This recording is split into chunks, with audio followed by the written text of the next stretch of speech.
For thousands of years, the legend of Atlantis has captivated explorers, scholars, and dreamers alike, a magnificent civilization swallowed by the sea, leaving behind only whispers of its existence. But what if those whispers weren't just myth? What if they were hidden in plain sight, woven into the very fabric of ancient Greek texts we've studied for centuries? Picture this, a forgotten language not carved on sunken ruins, but encoded in the poetry, philosophy, and sacred stories passed down through generations. Today, we're embarking on a journey into the shadows of history, where linguistics and mythology collide, to uncover the startling possibility that the lost language of Atlantis might still speak to us if we know how to listen. This isn't just about deciphering words, it's about unraveling a puzzle that stretches back to the dawn of human storytelling. Greek mythology is filled with cryptic symbols, gods who seem to speak in riddles, and tales that feel oddly out of place, like fragments of something much older. Could these be the shattered pieces of Atlantis's voice, preserved by accident or design? Linguistic archaeologists are now asking that very question, peeling back layers of time to examine how ancient scribes might have embedded secrets within their texts. Think of it like a message in a bottle tossed into the tide of history, waiting for the right moment to wash ashore. So why does this matter? Because languages aren't just tools for communication, they're living maps of a culture's soul. If Atlantis truly existed, its language would hold the key to understanding its people, their beliefs, and perhaps even their downfall. And if that language is tucked inside Greek myth, disguised as metaphor or divine prophecy, then we're standing on the brink of a discovery that could rewrite history. This video is your invitation to step into that world, where every syllable might be a clue, every story a doorway. By the end, you'll never look at mythology the same way again. The ocean isn't the only thing hiding Atlantis's secrets. Sometimes the deepest mysteries are buried in the words we thought we knew. The story of Atlantis doesn't begin with sunken ruins or mysterious artifacts. It starts with a philosopher's pen. In his dialogues Timaeus and Critias, Plato paints a portrait of Atlantis so vivid, it's hard to believe he was merely spinning a myth. He describes an island empire beyond the Pillars of Hercules, a utopia of towering temples, intricate canals, and a society so advanced it puts even the greatest civilizations of his time to shame. But here's where it gets intriguing. Plato didn't present Atlantis as legend. He framed it as history, passed down through generations from Egyptian priests to the Athenian lawgiver Solon. That distinction matters because if Atlantis was real to Plato, then every word he wrote about it might be a clue waiting to be decoded.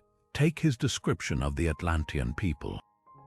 They weren't just skilled engineers, they spoke a language unlike any other, a tongue so potent it could command the elements. Plato writes that their kings uttered judgments inscribed on a pillar of orichalcum, a metal said to glow like fire. Now consider this, orichalcum translates to mountain copper, but no known alloy matches its description. Could that phrase be a linguistic fossil, a remnant of Atlantis's lost language, preserved in Greek but stripped of its original meaning? Even the name Atlantis itself is a puzzle. In Greek, it means island of Atlas, but what if that's just a translation of something older? Some scholars argue the entis suffix echoes ancient Mediterranean place names, hinting at a borrowed word, like a whisper from a forgotten dialect. Then there's the downfall. Plato's account is eerily specific. Atlantis sank in a single day and night of misfortune, swallowed by the sea after a cataclysmic earthquake.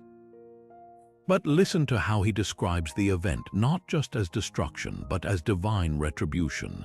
The gods punished Atlantis for its arrogance, its people for losing their way. That phrasing mirrors other ancient myths about civilizations falling from grace, from Babylon to Sodom. Could this be a linguistic pattern, a shared narrative thread hinting at a real catastrophe? Or might Plato have woven fragments of older, pre-Greek stories into his tale, preserving Atlantis's language through metaphor. One of the most tantalizing details lies in Plato's depiction of Atlantis's capital city. Its central temple was dedicated to Poseidon, adorned with inscriptions in the sacred script of the firstborn. That phrase has baffled historians for centuries. Greek had no known firstborn script, so was Plato referring to something predating Linear B, or even the Minoan script? Some researchers suggest this could be a direct nod to Atlantean writing, a system so ancient even the Greeks only knew it through legend. And if that's true, then hidden within Plato's dialogues might be the very linguistic fingerprints we've been searching for, not as bold declarations but as subtle, half-remembered echoes. What makes Plato's account so compelling isn't just the grandeur of Atlantis, but the precision of his language. He didn't just say the island was wealthy. He described its walls plated in orichalcum, its irrigation systems engineering marvels. He didn't just claim it was powerful, he named its kings, its laws, even the dimensions of its harbors. This level of detail suggests something beyond myth. It feels like a record, however distorted by time. And if Atlantis's language lingers anywhere, it's in these granular details, these seemingly insignificant phrases that don't quite fit the Greek world Plato knew. The key to unlocking Atlantis might not lie in the ocean's depths, but in the gaps between his words where an older tongue still breathes. Plato may have given us the most detailed account of Atlantis, but he wasn't the only Greek writer hinting at something lost beneath the waves.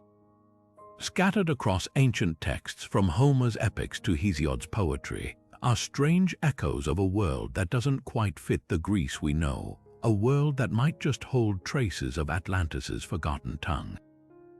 Take, for instance, the story of the Phaeacians in Homer's Odyssey.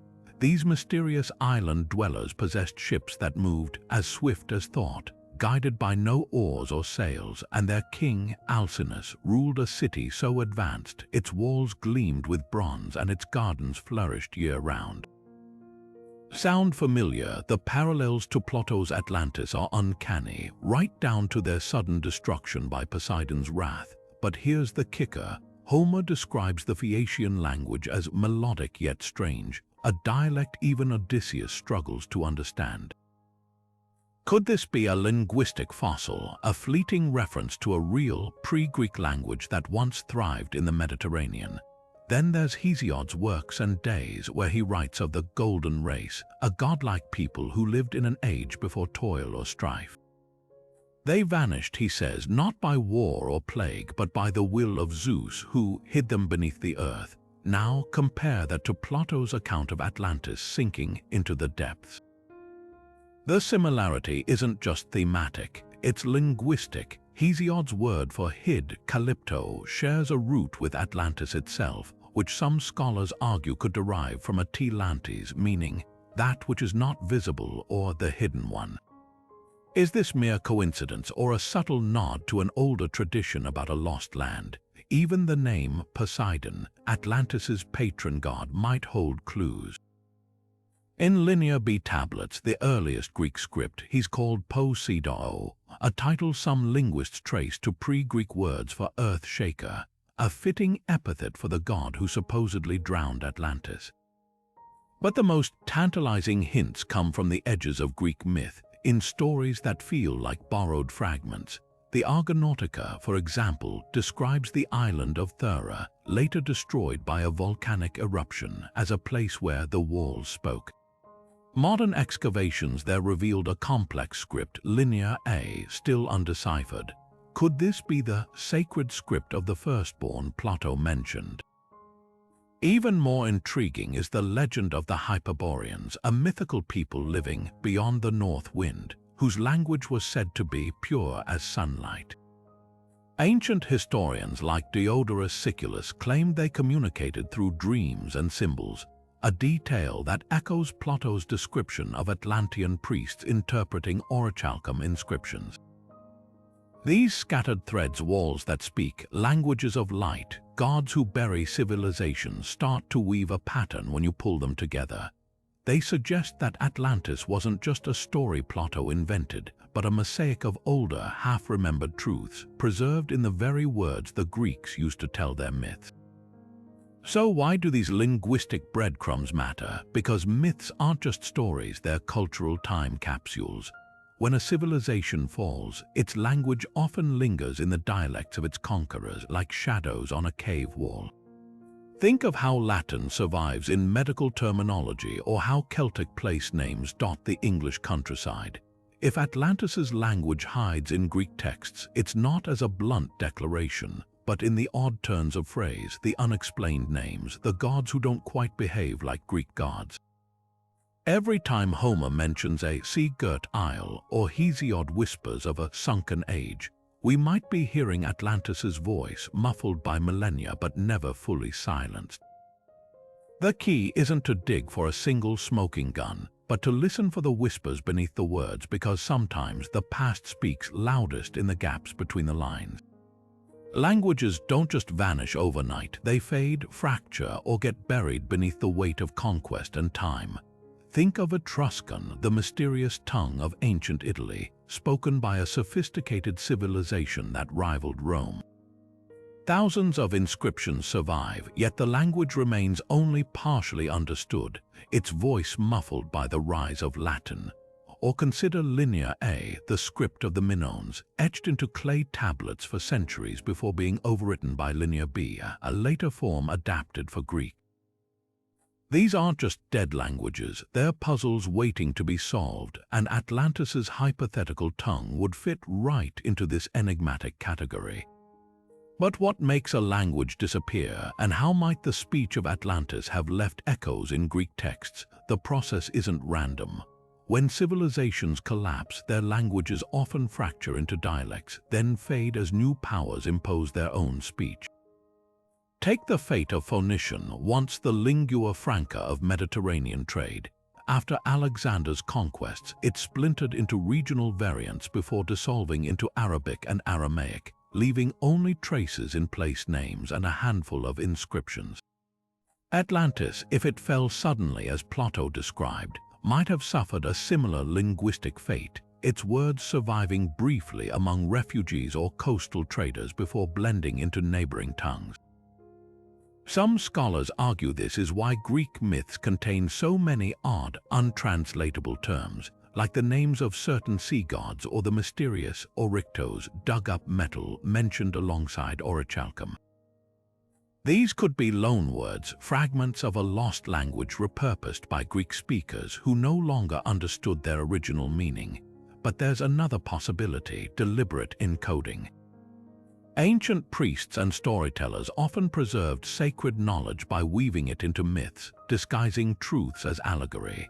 The Norse did this with runes, hiding magical formulas inside poetry. The Maya embedded astronomical data in their glyphs. If Atlantean survivors sought to preserve their heritage, they might have done the same, embedding phrases or names into Greek myths as mnemonic devices. Imagine a word like Poseidon, which, when broken into its pre-Greek roots, could mean Lord of the Shaking Earth. That's suspiciously specific for a sea god, unless it originally described a geological catastrophe, a memory of Atlantis's destruction repackaged as divine mythology. Even the structure of certain Greek myths hints at this.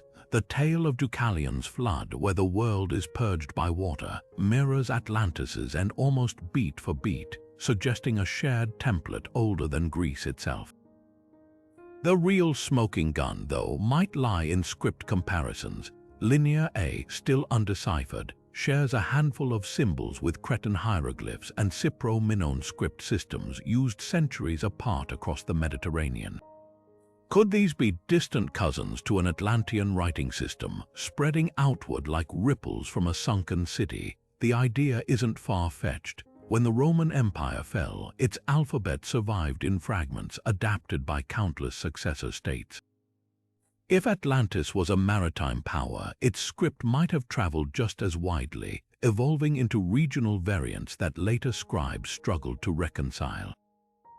This wouldn't require Atlantis to be a global superpower, just influential enough to leave linguistic footprints, like the way Phoenicians' alphabet birthed Greek, Hebrew, and even Latin letters.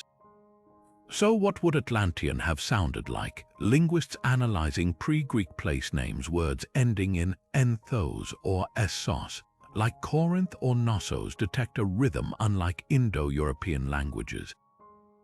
Some propose these belong to a Pelasgian substrate, a lost tongue spoken by Greece's earliest inhabitants. Strikingly, these names often cluster around coastal regions and islands, places prone to seismic activity. If Atlantis inspired these terms, it might explain why they feel so out of place in Greek. They're borrowed from a culture that literally sank beneath the waves.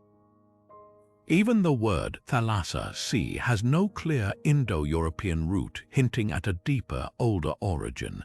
The irony is tantalizing. We've been searching for Atlantis in the wrong places, not on ocean floors, but in the very words we use to describe it. Languages are resilient. They outlast empires, adapt to new tongues, and cling to survival in the unlikeliest ways.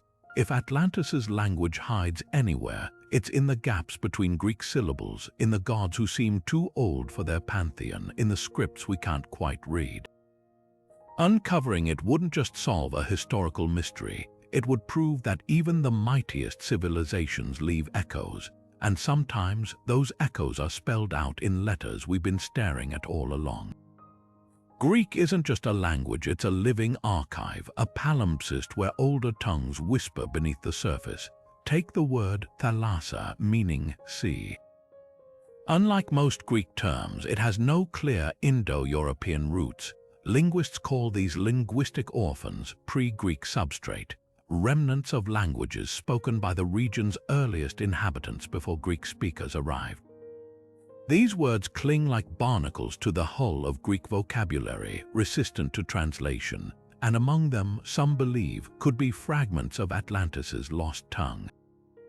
Consider how languages absorb foreign terms during cultural collisions. When the Normans conquered England, French words like justice and beef seeped into English. Now imagine a similar process, but with a civilization swallowed by the sea.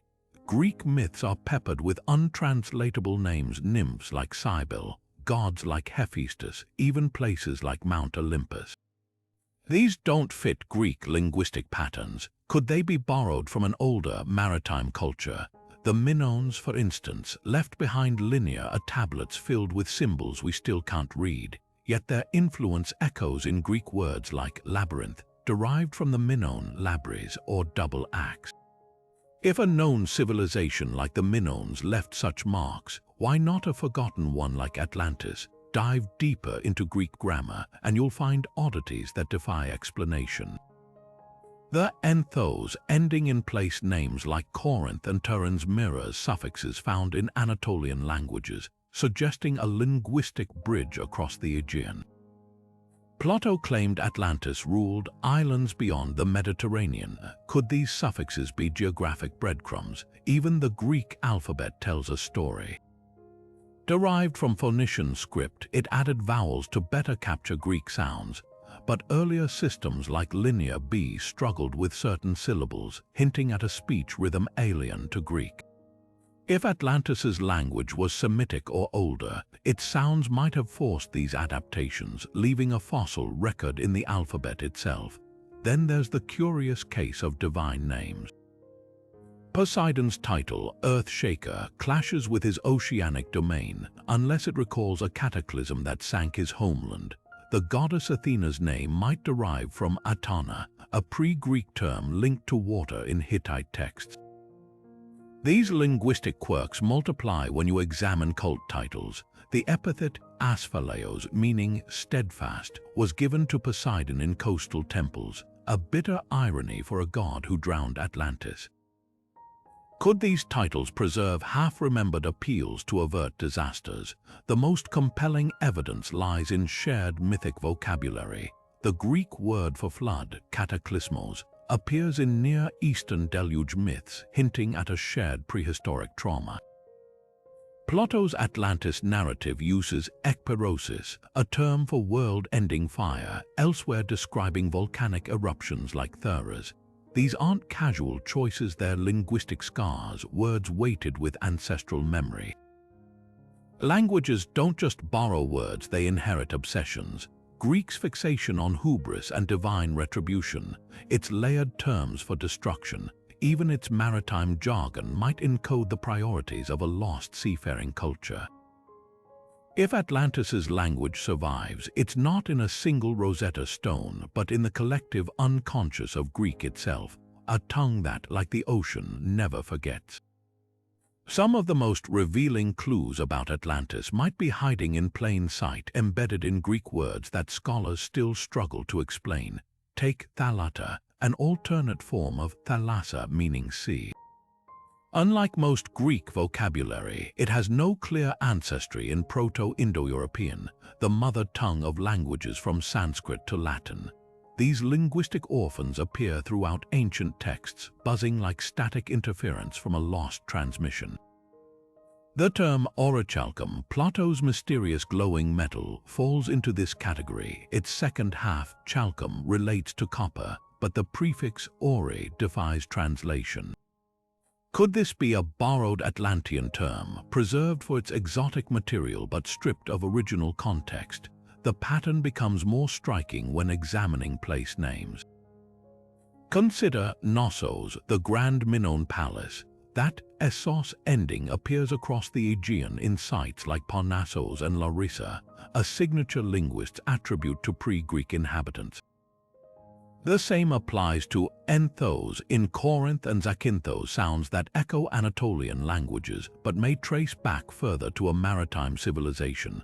Intriguingly, these suffixes cluster around coastal regions prone to seismic activity, places where a seafaring culture like Atlantis might have established trading posts. Even the word amnisos, Crete's ancient harbor, combines the Greek amni river with that mysterious sos, as if patching together old and new tongues like quilt work. Gods and myths provide another rich vein of potential Atlantean fragments. Athena's epithet tritogeneia traditionally translates as third-born, but the prefix trito appears in Minoan tablets, possibly linked to water. Poseidon's trident, his signature weapon, shares linguistic roots with Sanskrit tridosa, three-pronged, suggesting an ancient shared term predating Greek. More compelling is Atlantiades, an alternate name for Hermes meaning child of Atlas. While later Greeks interpreted this metaphorically, the tiads suffix resembles Etruscan patronymics, hinting at a borrowed naming convention. These aren't just oddities, they're potential linguistic fossils preserved through generations of storytelling. Even mundane words might hold secrets. The Greek cyclops breaks down into round-eyed, yet descriptions of these giants smelting metal align curiously with Plato's account of Atlantean metalworkers. Similarly, Eremite's hermit originally meant of the desert, but its root, eremo, appears in terms for isolation across multiple Mediterranean languages. Could it reflect collective memory of survivors scattered after a cataclysm?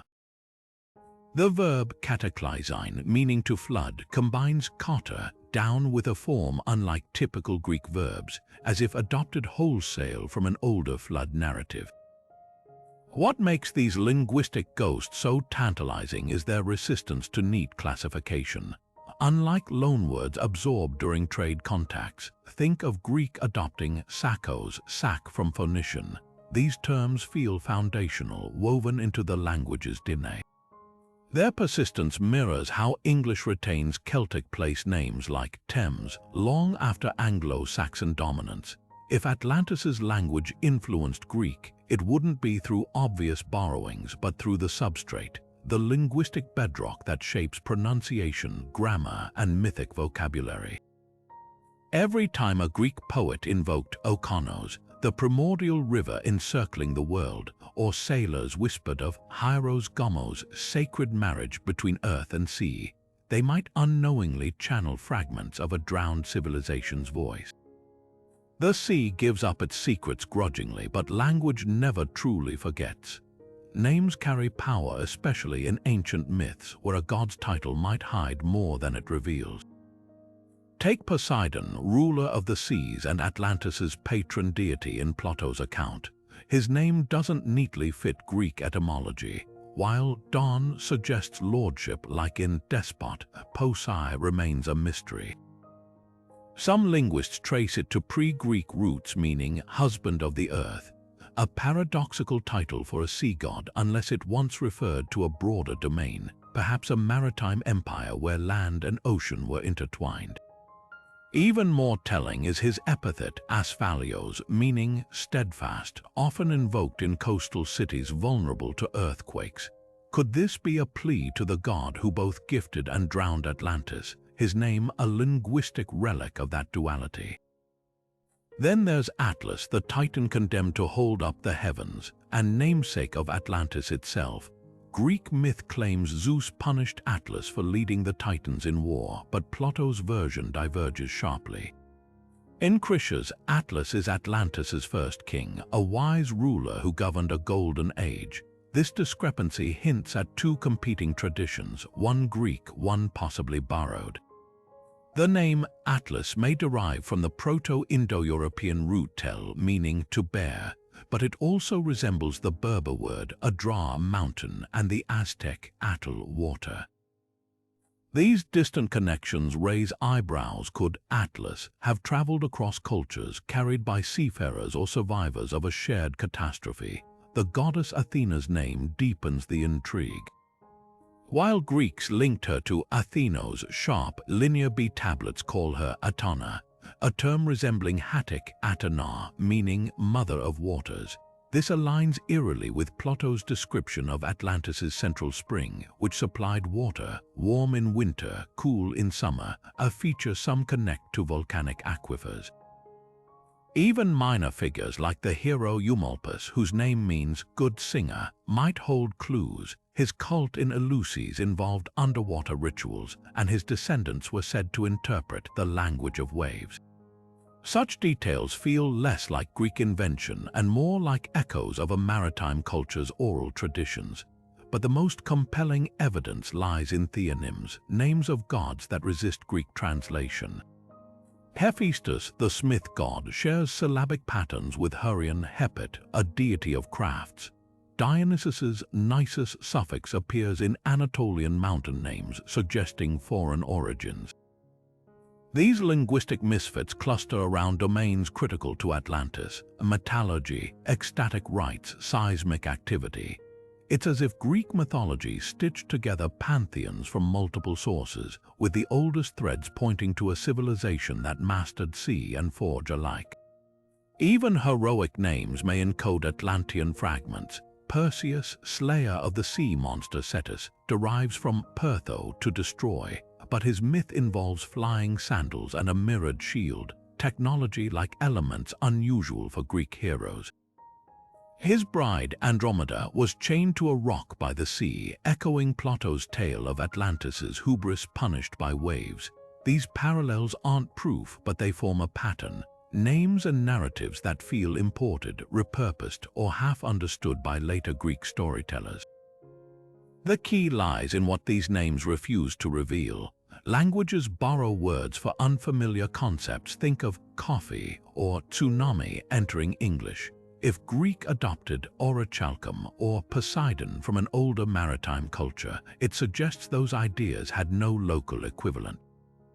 And when myths persistently tie certain names to floods, advanced crafts, or subterranean fires, it's worth asking, whose stories were these originally?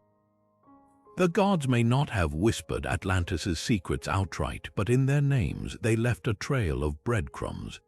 Greek art and inscriptions are like a silent conversation across time, brushstrokes and chisel marks that capture not just beauty but secrets. Among the familiar swirls of meander patterns and grinning satyrs, there are oddities, symbols that don't match any known Greek script, designs that feel foreign, even within their ancient context. Take the so-called Phaistos disc, a clay slab unearthed in Crete, stamped with spiraling glyphs resembling nothing in linear A or B. Scholars have debated its origins for over a century. But what if these enigmatic marks aren't just artistic flourishes? What if they're echoes of Atlantis, surviving in the artifacts of those who came after?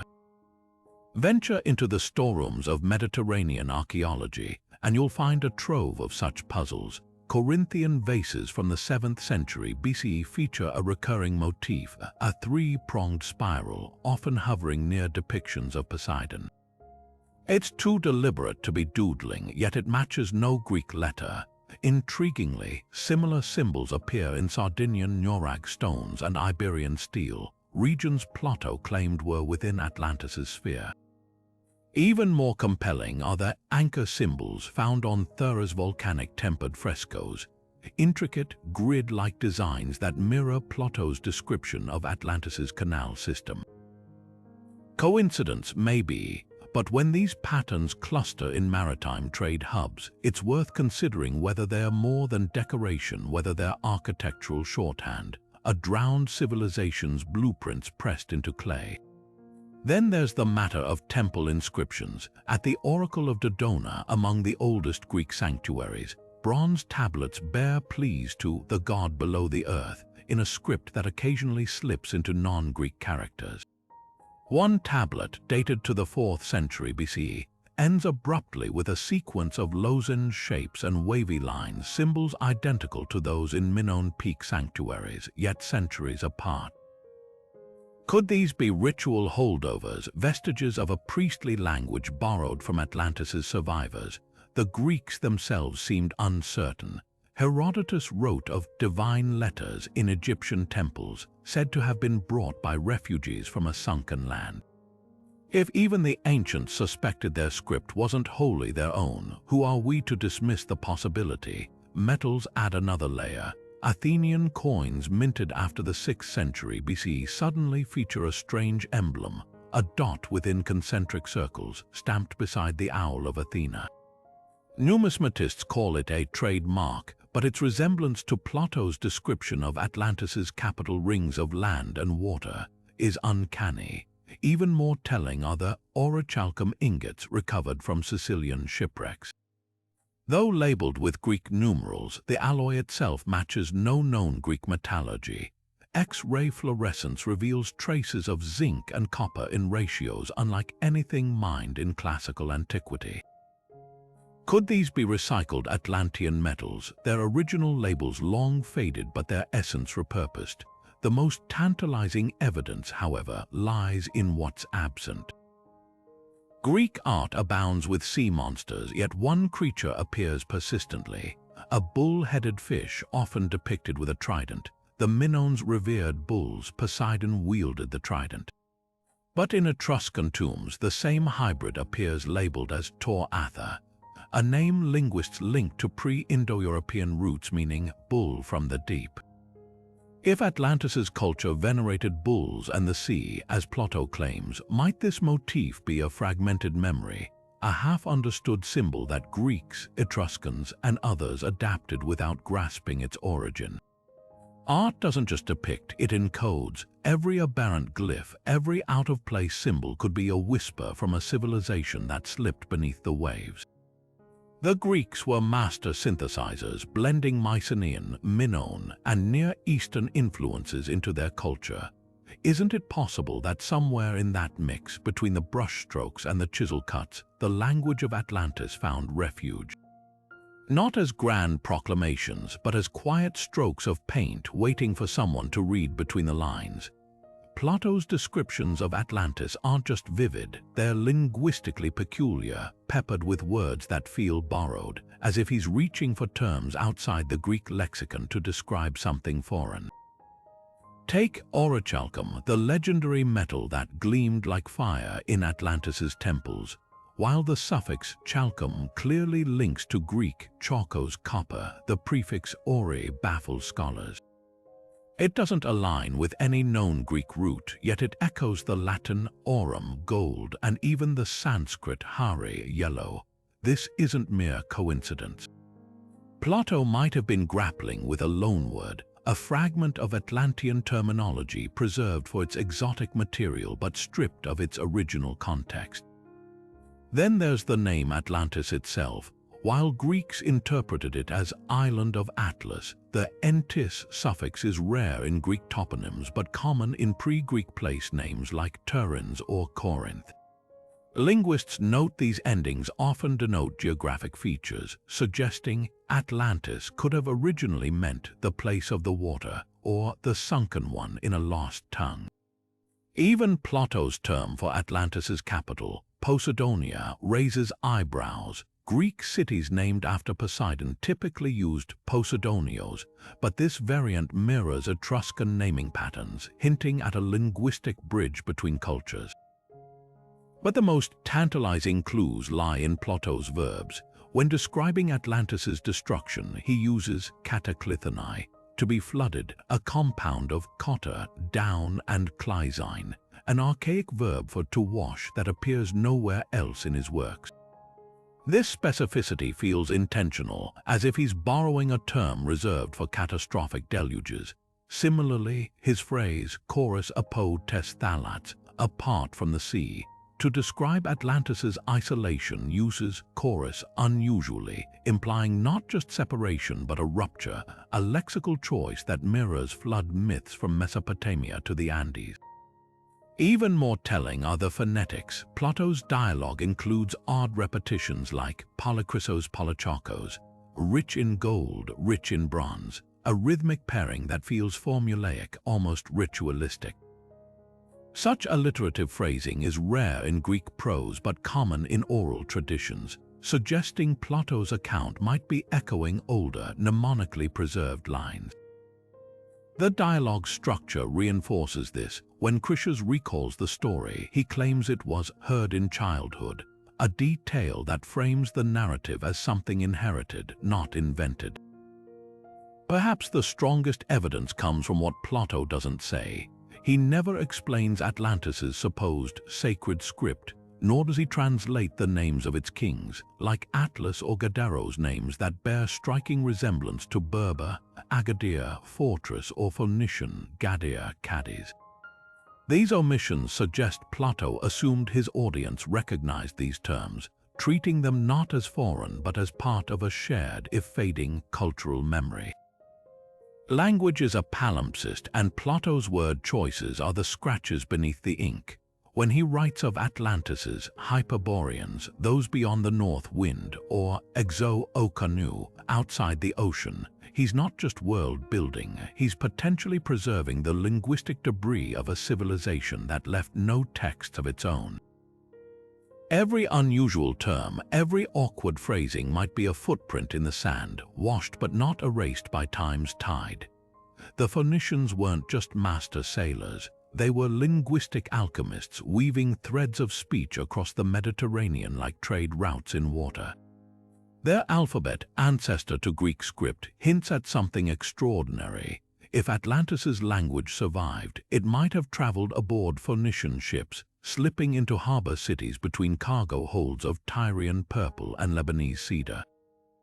Consider the word Tiaeni letter 1e6f, the Phoenician sea goddess whose name echoes in Greek Thalassa, and even the Etruscan Tinia, a storm god. These overlaps aren't accidents. They're linguistic driftwood, floating remnants of a shared nautical past where languages blended as easily as cultures in coastal markets. One of the most compelling ties lies in metallurgy. The Phoenicians traded a legendary metal called letter 1e2, 5 described in Ezekiel as glowing like electrum. Sound familiar? Plato's orichalcum shares nearly identical properties, and while Greeks struggled to define it, Phoenician traders might have preserved the original term from older sources.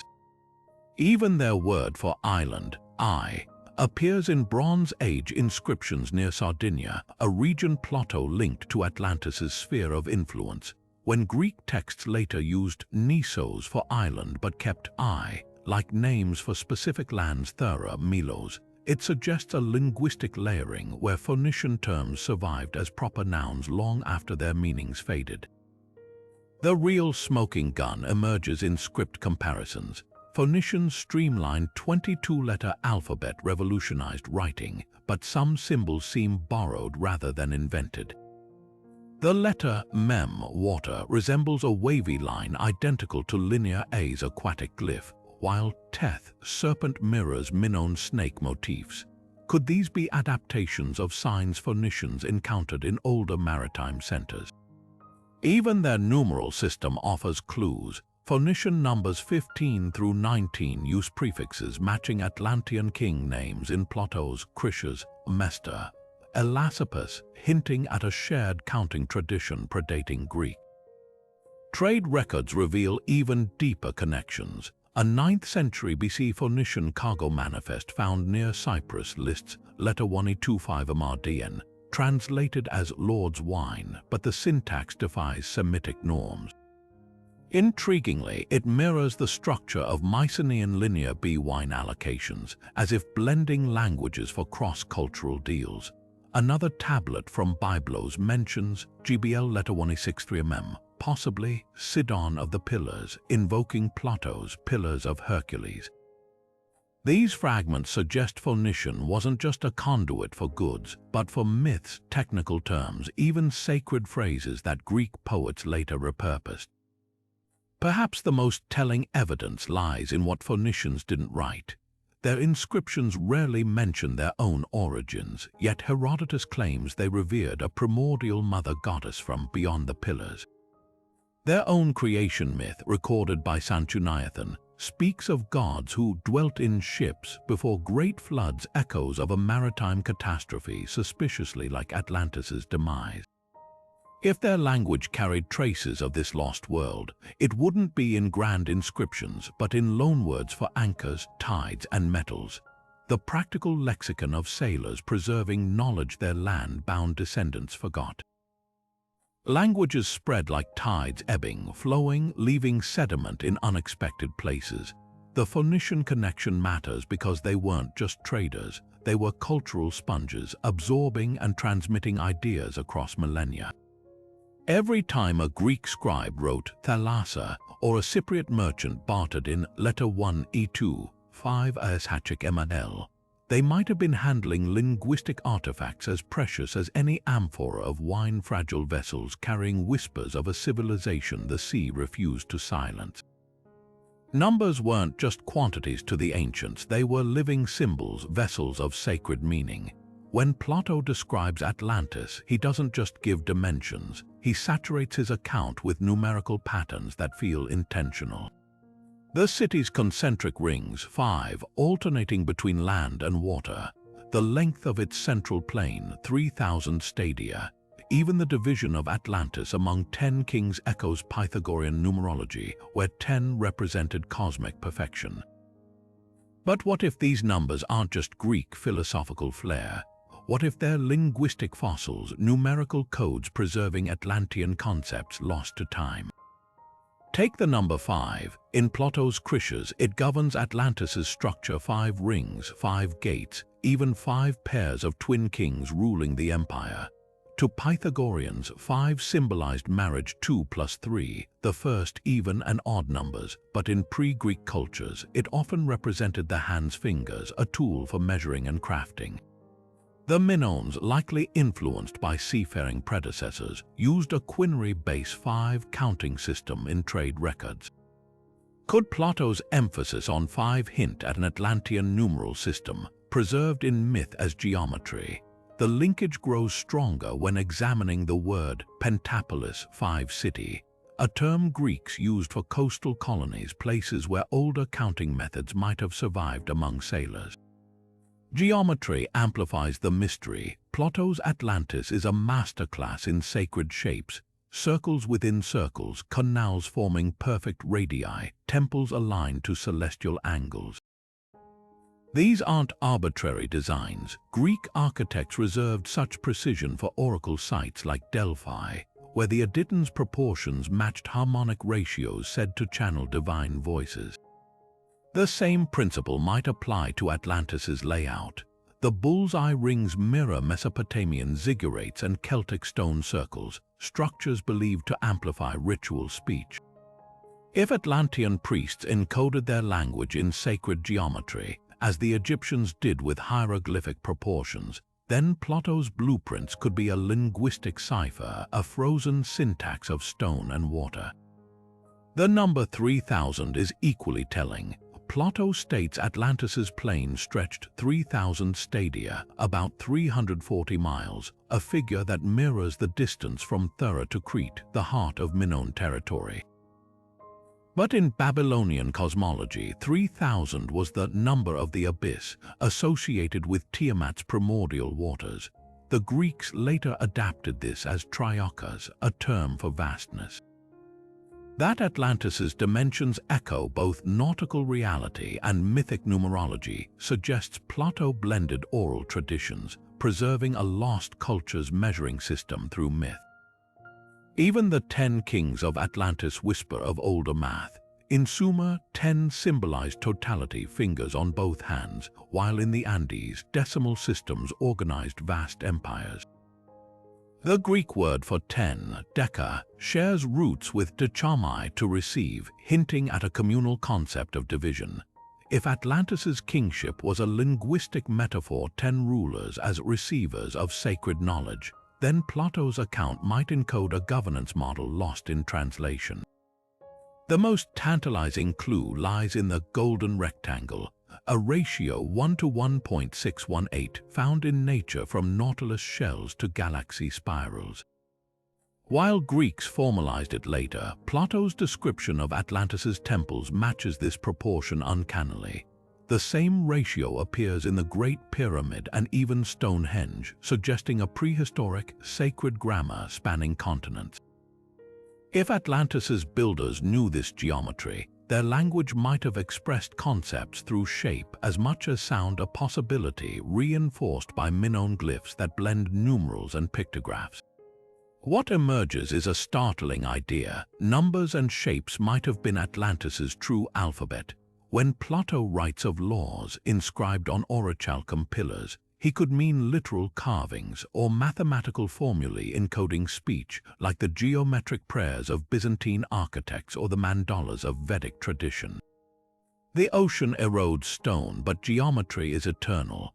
If Atlantis's language survives, it's not in deciphered scrolls, but in the silent poetry of circles, ratios, and counts passed down through millennia, a numerical whisper waiting to be read. The greatest tragedies of history aren't always wars or disasters. Sometimes they're the silent disappearances of knowledge. Imagine entire libraries crumbling to dust, texts crumbling between neglect and time, leaving only fragments of their wisdom behind. This is the haunting reality we face when studying Atlantis, because some of the most promising clues might have vanished with lost Greek texts, works we know existed only because later writers mentioned them in passing. One such ghost is Aristotle's On the Atlanteans, a treatise referenced by medieval scholars but now gone without a trace. What did it contain? Did the philosopher, who famously dismissed Atlantis as allegory, actually preserve linguistic details in that lost volume? The irony is staggering. The man who cast doubt on Atlantis might have held the keys to proving it. Other missing works tease us with similar possibilities. The historian Theopompus wrote of a massive continent beyond the Atlantic called Meropes, described in such precise detail that later geographers accused him of plagiarism. His source, a mysterious text attributed to a seafaring priest of Apollo, who claimed to have decoded the speech of the drowned. Then there's Plutarch's lost dialogue on the Delphic E, which supposedly linked the oracle's cryptic symbol E to an older script from the Sea Kings. These aren't just gaps in the historical record, they're black holes where Atlantis's language might have once lived. Even the texts we do have hint at deeper layers now missing. Strabo's geography casually mentions a now-lost poem by Pindar that described glowing pillars inscribed with the tongue of the first men. The description mirrors Plato's orichalcum pillars, but Strabo dismisses it as poetic fancy. Yet consider this, Pindar was renowned for weaving archaic traditions into his verses, often sourcing material from temple archives. If his lost poem preserved Atlantean terms as poetic flourishes, their original meaning might have died with the libraries of Alexandria. The real heartbreak lies in the Hermetica, a collection of Egyptian Greek wisdom texts. Fragments survive, but the full corpus, reportedly containing dialogues between Thoth and the survivors of the Western land, was destroyed by Christian censors. One charmed scrap describes a language of shapes, where symbols represented both sounds and sacred geometry. That's shockingly close to Plato's account of Atlantis's temple inscriptions, suggesting a shared tradition slipping through the cracks of history. Perhaps the most poignant loss is Marcellus's Ethiopica, a first-century text cited by Byzantine scholars for its claim that the Atlanteans measured time by waves. This wasn't metaphor. Marcellus allegedly recorded a complex tidal calendar system, complete with glyphs for lunar cycles. If true, it would mean Atlantis's language encoded not just words, but an entire philosophy of time tied to the sea. Now imagine that knowledge reduced to a footnote in a crumbling manuscript. What makes these lost texts so tantalizing isn't just their absence, it's the way later authors react to them. Cicero mocked Theopompus's Meropes as an old sailor's yarn, yet copied its maritime terminology for his own works. Early Christian writers condemned the Hermetica as pagan nonsense, but recycled its language of shapes for cryptology. Even Aristotle's vanished on the Atlanteans left traces. His student Theophrastus referenced it while studying rare minerals, implying it contained tangible details about orichalcum. These aren't dead ends, they're frayed threads, each one a potential lifeline to a drowned civilization's voice. The cruelest twist, we may have already held pieces of the puzzle without realizing it. When medieval monks repurposed ancient papyri for palimpsests, scraping off old texts to write anew, they might have erased Atlantean references forever. A 9th century prayer book in the Vatican Library was recently found to contain ghostly traces of a lost Greek treatise on submerged cities. Under ultraviolet light, faded words emerged describing a syllabary of the deep, a writing system like ripples in sand. It's a gut-wrenching near miss, a whisper from the past that survived against all odds, only to linger just out of reach. So where does this leave us? Chasing echoes in the dark, yes, but also realizing that absence speaks volumes. The sheer number of lost works referencing Atlantis, the consistency of their descriptions, even the vehemence with which some authors dismissed them, it all points to a tradition too persistent to be mere fiction. Languages don't vanish cleanly, they leave scars on the tongues that replace them. Every time a Greek historian wrote of barbarian sea glyphs or a poet rhymed about the old words of the waves, they might have been stitching together fragments of Atlantis's lexicon without even knowing it. The tragedy isn't just that these texts are gone, it's that we'll never know how close they came to handing us the Rosetta Stone of a drowned world. Plato's Atlantis might not lie beneath the ocean, it could be hiding in plain sight on the sun-drenched shores of Crete. One of the most compelling modern theories suggests Atlantis wasn't a lost continent at all, but a distorted memory of the Minoan civilization, a maritime empire that ruled the Aegean over 3,000 years ago. The parallels are uncanny. Like Atlantis, the Minoans were master seafarers with advanced architecture, sprawling palaces, and a sudden, catastrophic collapse likely triggered by the eruption of Thera, a volcanic island whose explosion sent tsunamis racing across the Mediterranean. But the real smoking gun lies in their language, Linear A, an undeciphered script that might hold the key to this connection. Linear A is more than just writing, it's a linguistic ghost. Found on clay tablets and sealing stones across Crete, its symbols resemble the later Linear B used by Mycenaean Greeks, but its meaning remains stubbornly opaque. Unlike Linear B, which was cracked in the 1950s and revealed an early form of Greek, Linear A resists translation, as if guarding secrets from a culture that predates Greek influence. Some scholars argue this resistance isn't accidental. The script's recurring glyphs like the double axe labris and wave symbols mirror Plato's descriptions of Atlantean iconography. Could Linear A be the sacred script of the firstborn he mentioned, preserved on clay instead of orichalcum pillars? The linguistic echoes deepen when you examine place names. Plato describes Atlantis's capital as a concentric city with a central palace, a dead ringer for Knossos, the Minoan labyrinthine complex. The name Knossos itself shares that telltale "-sos suffix found in pre-Greek Anatolian languages, suggesting it's a borrowed term from an older tongue. Even more provocative is the Minoan word "dapuraitu", found on linear tablets which resembles labries, the double axe symbol linked to their bull cult. Plato writes that Atlantean kings performed bull sacrifices in a central courtyard, a ritual vividly depicted in Minoan frescoes.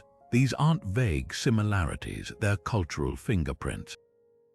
Then there's Thera's destruction. Around 1600 BC, the volcano erupted with force estimated at 10 times that of Krakatoa, burying the nearby Minoan settlement of Akrotiri under layers of ash. Tsunamis from the event would have devastated coastal Crete, crippling the civilization. Plato's account of Atlantis sinking in a single day and night could easily be a garbled retelling of this disaster, passed down through generations and filtered through Egyptian priests as he claims. The timing aligns too. Solon, Plato's source, visited Egypt around 600 BC, where priests could have preserved records of the Thera eruption from 1,000 years prior. But the most tantalizing clue lies in what linear might encode. Unlike later Greek, it lacks definite articles and has a peculiar syllable structure, hinting at a language isolator, a tongue with no known relatives. Some researchers propose it's a linguistic remnant of the Pelasgians, the mysterious pre-Greek inhabitants Herodotus called the people of the sea. If so, their speech could represent the last gasp of a far older maritime culture, one that inspired the Atlantis legend. The script's numeral system offers another breadcrumb. It uses fractions resembling Egyptian hieratic notation, suggesting ties to the very priests Plato cited as his informants. Critics argue the Minoan theory is too neat, that Plato's Atlantis was pure allegory. Yet the counterpoint is equally compelling. Why would he embed such specific, verifiable details if the story was just a philosophical parable? The Minoans' sudden disappearance, their seafaring prowess, even their bull-leaping rituals all align too closely with Atlantis to dismiss as coincidence. Perhaps the truth isn't that Plato invented Atlantis, but that he reframed a real civilization's fall as a cautionary tale, preserving shards of its language in the process. The silence of linear might be the loudest evidence of all. If those symbols could speak, they might tell of a world where palaces gleamed with frescoes instead of orichalcum, where earthquakes, not gods, toppled towers, a world so grand, its memory refused to fade even when its language did. The Minoans may not have been Atlanteans, but their story proves one thing. Sometimes the most enduring legacies aren't written in stone, but in the stories we can't forget. Far to the north, beyond the biting winds where the sun never sets in summer, Greek myths whisper of the Hyperboreans, a golden race living in perpetual bliss, untouched by war or old age. They were said to communicate through dreams, their language pure as sunlight, a detail that feels less like poetry and more like a clue. Could these enigmatic figures be a distorted reflection of Atlantis, their so-called purity actually the echo of a lost civilization's advanced tongue? The connection might seem tenuous at first, but when you trace the threads through ancient texts, a startling pattern emerges. Start with the name itself. Hyperborean translates to beyond the north wind, yet their descriptions defy geography. Herodotus claimed they sent sacred offerings to Delphi wrapped in wheat straw, a ritual unlike any Greek tradition. Pindar called them untouched by fate, dwelling where the moon hung low enough to brush the earth. These aren't just fanciful details, they're linguistic fossils. The Hyperborean language, described as melodic and without lies, mirrors Plato's account of Atlantean priests who uttered judgments inscribed on orichalcum. Both cultures share an obsession with purity, but here's the twist: the Greek word for truth, aletheia, literally means not forgetting. Was their pure speech actually a preserved relic of Atlantis's unbroken wisdom? Now consider the messengers. Hyperborean gifts reached Greece via a chain of intermediaries: Scythians, then Celts, then Greeks, each adding layers of translation. This relay system eerily parallels how Plato's Atlantis story passed from Egyptian priests to Solon to Critias, warping slightly with each retelling. Even the Hyperboreans' alleged alphabet, described by Diodorus Siculus as symbols like rippling water, recalls the undeciphered glyphs of linger and Plato's sacred script. Coincidence, maybe, but when multiple ancient sources independently describe a writing system that doesn't match any known language, it's worth asking whose words they might have been transcribing. The most compelling link lies in what the Hyperboreans worshipped. Unlike the Greeks, who had a pantheon of quarrelsome gods, they revered a single solar deity, Abaris, who flew on a golden arrow, a metaphor some interpret as advanced technology. Plato, too, framed Atlantis as a monotheistic utopia before its fall, its people beloved of the gods until greed corrupted them. This shared theological shift suggests both myths might be drawing from the same source, a pre-Greek civilization that valued unity over division, its language reflecting that harmony in structure. But why would Atlantis be remembered as northern? Geography in antiquity was fluid. North could signify direction or simply the unknown. The Phaistos disk, found in Crete but stamped with spiral glyphs resembling Arctic petroglyphs, hints at cultural exchange across improbable distances. Even the Hyperboreans' legendary long lives, echoed in the Bible's Methuselah and the Sumerian king list, might encode a global memory of Atlantis's perceived golden age. The Hyperborean theory isn't about finding Atlantis on a map, but recognizing how languages fracture across time and space. When a culture collapses, its speech doesn't vanish, it migrates, mutates, and resurfaces in unexpected places. The Hyperboreans' sunlit tongue might be Atlantis's last word, distorted by millennia but still glowing faintly in the myths we thought we knew.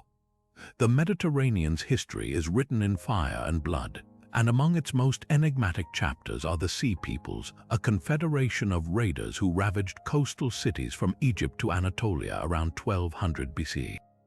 Egyptian reliefs depict them as formidable warriors aboard strange ships, coming from the sea in their war vessels, with none able to withstand them. But here's where the plot thickens. Their origins remain a mystery, their language lost to time. Could these shadowy invaders have been the last survivors of Atlantis, their violent migrations carrying fragments of a drowned civilization's tongue into Greek myths? Egyptian records describe the Sea Peoples with names like the Peliset, who later settled as the Philistines, and the Denian, linked to the Greek Danons. These aren't just labels, they're linguistic breadcrumbs. The term Peliset echoes Pelasgians, the pre-Greek people Herodotus called the sea's ancient dwellers.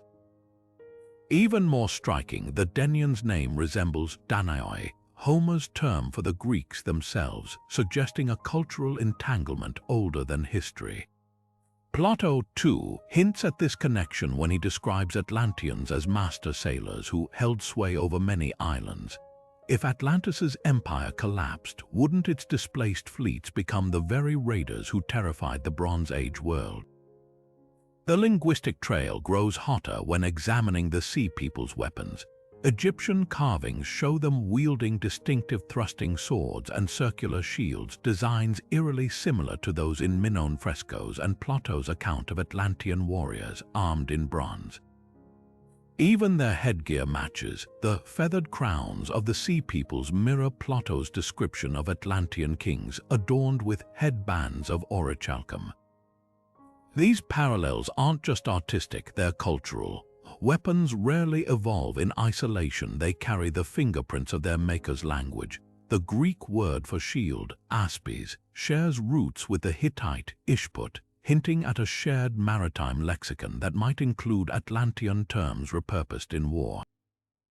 But the most provocative evidence lies in what the Sea Peoples left behind. At the ruined citadel of Ugarit, a clay tablet preserves their ultimatum to the city's king: "Prepare, we are coming by sea." The phrasing is stark, but the word for sea here, yam, resonates across languages. In Phoenician, yam meant both sea and the god of chaos, while Greek thalassa might derive from the Hurrian talmi, meaning to surge. If the sea people spoke a variant of these ancient tongues, their speech could have been a linguistic bridge between Atlantis's era and later Greek. Greek mythology unwittingly preserves this connection.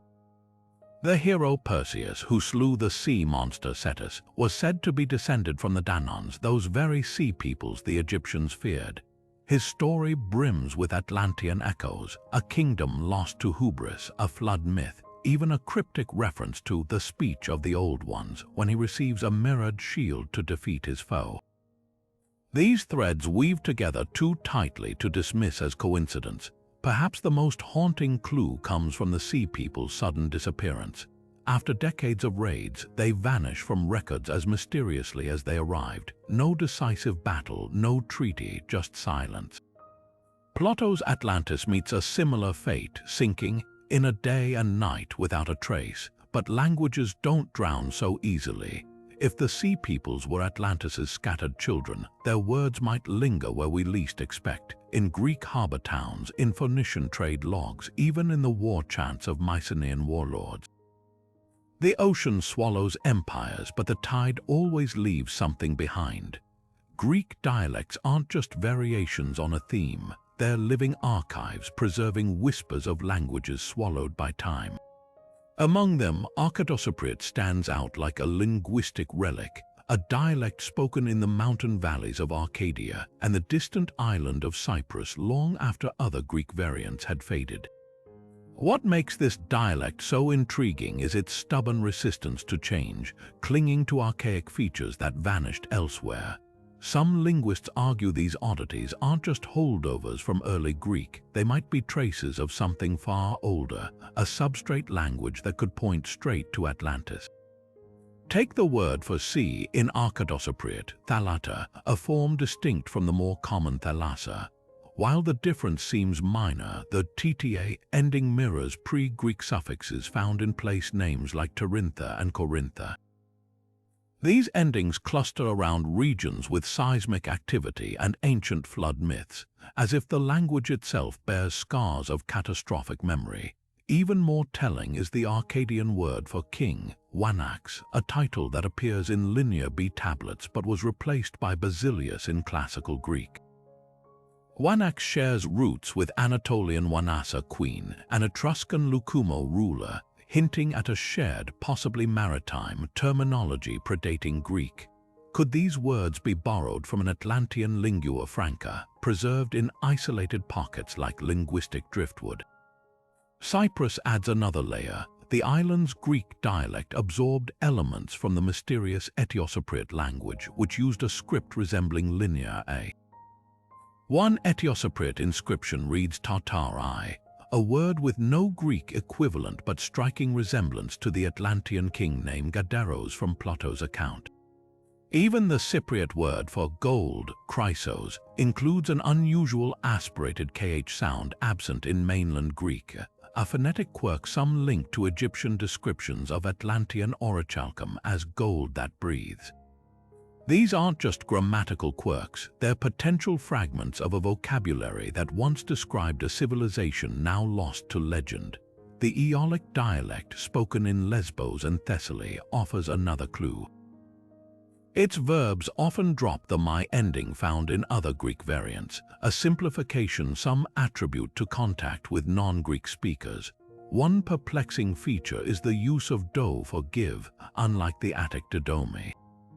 This shorter form resembles the Luwian da, a language spoken by sea-facing Anatolians who traded with Minoans.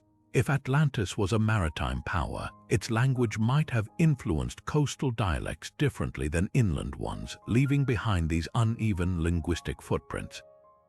But the real smoking gun lies in Pylos, where Linear B tablets record a curious term, Po-si-da-o, an early form of Poseidon's name. the word breaks down into Posis, Lord, and Da, Earth, a combo that clashes with Poseidon's oceanic domain unless it originally referred to a god who ruled both land and sea, as Atlantis's kings supposedly did. In Archaeopteryx, Poseidon was worshipped as Potodon, a version that retains the older Da root. This consistency across time and space suggests the name wasn't just religious title, but possibly a borrowed term from a culture that venerated earth-shaking deities long before the Greeks arrived. Dialects are time capsules, and their irregularities often mark the graves of lost languages. When Arcadian shepherds called the moon Selana instead of Selene, or when Cypriot priests used Ra field while Athenians said Aurora, they might have been unwittingly preserving syllables from a drowned world. Languages don't disappear cleanly, they fracture, blend, and hide in the cracks of what comes after. If Atlantis's tongue survives, it's not in grand inscriptions but in these stubborn, sung deviations, the way a single note can echo long after the melody fades. Among the most enigmatic treasures of ancient Greece are the Orphic hymns, sacred texts whispered to hold the secrets of creation, death, and rebirth. Unlike the more structured myths of Homer or Hesiod, these verses pulse with cryptic symbolism, as if their authors deliberately wove layers of meaning into every syllable. But what if these hymns aren't just mystical poetry? What if they're linguistic time capsules, preserving fragments of a language far older than Greece itself, perhaps even the lost tongue of Atlantis? The clues lie in the hymn's most puzzling phrases, where familiar Greek words twist into unfamiliar shapes, hinting at something hidden beneath. Take the invocation to Poseidon, where the god is called Kyanochates, usually translated as dark-haired. Yet the term literally means blue flowing, a descriptor that makes little sense for hair but perfectly matches Plato's account of Atlantis's capital, where waterways dyed with orichalcum reflected an eerie azure glow. Even more telling is the hymn to Oceanus, which speaks of the primordial tongue that moves in spirals, a phrase that mirrors the concentric rings of Atlantis's city layout. These aren't just artistic flourishes, they're potential linguistic fossils where older terms were repurposed into Greek but retained their original imagery. The Orphic creation myth adds another layer. It describes the universe born from a cosmic egg inscribed with the unutterable name of the first god, a concept alien to mainstream Greek theology, but eerily similar to Egyptian and Atlantean traditions of sacred writing.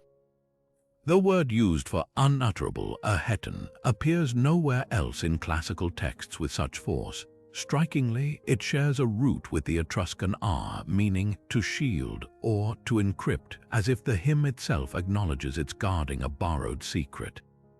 Dive deeper into the hymn's structure and patterns emerge. The frequent repetition of the prefix pro, before, in terms like protogonos, firstborn, and prophet, speaker, forth, mirrors the linguistic quirks of pre-Greek place names ending in essos or enthos. Both could be remnants of a substrate language that valued temporal precedence, much like Plato's claim that Atlantean kings ruled before the Great Deluge. Even the hymn's meter offers clues. Unlike the rigid dactylic hexameter of Homer, Orphic verses often slip into a looser, wave-like rhythm, as if mimicking the cadence of a maritime culture's speech. The most compelling evidence lies in the hymn's obsession with metals. Gold, silver, and star-fallen bronze recur like mantras, but one term stands out, leukelectron, a compound of white and amber. This isn't standard Greek. It's a hapax legomenon, a word appearing only once in all surviving texts, yet it perfectly describes the glowing orichalcum Plato said adorned Atlantis's temples. The hymn to the sun calls this substance the tears of the dawn, a phrase that feels less like metaphor and more like a preserved technical term, a relic of metallurgical knowledge lost with Atlantis's fall. But why would the Orphics, ostensibly worshipping Greek deities, encode Atlantean language? The answer may lie in their role as underground mystics. Unlike state-sponsored priests, Orphic initiates sought hidden wisdom, piecing together pre-Greek traditions with Near Eastern esotericism. Their hymns might have served as mnemonic devices, preserving not just rituals but fragments of a prestigious ancestral tongue, much like medieval monks preserved Latin in liturgy long after it faded from daily use. The hymn to the fates offers the final clue. It speaks of the spindle that turns the threads of all speech, a metaphor for linguistic destiny. The word for spindle, atraktos, shares its root with Atlas, the titan who bore up the heavens. If Atlantis's language survives anywhere, it's in these woven echoes, half-recollected terms, half-understood phrases, spinning silently through time, waiting for someone to trace their thread back to the source. The Orphics didn't just sing hymns, they may have been unwitting archivists, their verses a palimpsest where Atlantis's voice still murmurs beneath the Greek. The names we give to places are rarely arbitrary, they're linguistic footprints, marking the paths of cultures long gone. And when it comes to Atlantis, some of the most tantalizing clues might be etched into the very geography of the ancient world. Start with the Atlantic Ocean itself, a name derived from Atlantis through the Greek Atlantikos, meaning Sea of Atlas. But here's the twist, the Greeks didn't call it that originally. To Homer, it was simply Okeanos, the encircling world river. The shift to Atlantic came later, as if the legend of a sunken island had seeped into their maps, transforming a generic term into a memorial. Then there's the Atlas Mountains, stretching across North Africa like a spine of stone. In Greek myth, Atlas was the titan condemned to hold up the heavens, but his connection to these peaks runs deeper. The local Berber people called them Ijara and Watlers, with Watlers echoing the Greek name yet rooted in their own language. This overlap isn't coincidental. The Berber word Adra means mountain, while Atl in Nahuatl Aztec means water. Could Atlas be a linguistic bridge, a word that traveled with seafarers or survivors, binding distant cultures through shared memory of a cataclysm? Even smaller landmarks whisper of lost connections. The island of Thera, whose volcanic eruption may have inspired Atlantis's downfall, was once called Caliste, the most beautiful. After the catastrophe, it became Thera, named after a mythical ruler, but the original term lingers in local dialects as Calisti, a stubborn echo of what was lost. Similarly, the Strait of Gibraltar, known in antiquity as the Pillars of Hercules, was called Amilcar by Phoenician sailors, a name some link to the Semitic Melech king and Ka rock. Plato positioned Atlantis beyond these pillars, but what if the name itself encodes older knowledge? The most compelling case lies in the Aegean. The island of Anafi, east of Thera, bears a name meaning the revealed one, said to have emerged from Apollo's lightning. Yet its pre-Greek suffix enthos marks it as part of an older linguistic layer, like Corinth or Zakynthos. Nearby, the island of Kii was once called Hydrousa, the watery one, before adopting its current name, a shift that mirrors Plato's description of Atlantis as a land rich in springs. These aren't just poetic naming conventions, they're potential fragments of a nautical vernacular that once described a very different Mediterranean. But the real smoking gun might be Tartessos, a semi-mythical city in southern Spain ancient writers called the Gateway to Atlantis. Its name shares roots with Tartarus, the Greek underworld, yet local inscriptions use TRT as a divine prefix, possibly linked to storms or metalworking. Modern scholars speculate Tartessos was a wealthy trading hub, its language a blend of Iberian and Phoenician, precisely the cultural crossroads where Atlantean terms might have survived as place names. What's striking is how these names cluster around seismic zones and maritime trade routes, as if the legend of Atlantis left stains on the map wherever the earth shook or waves rose. The Greek word for earthquake, seismos, shares a root with Serra chord, hinting at a belief that the land was tethered by unseen threads, perhaps a folk memory of tsunamis snapping those bonds.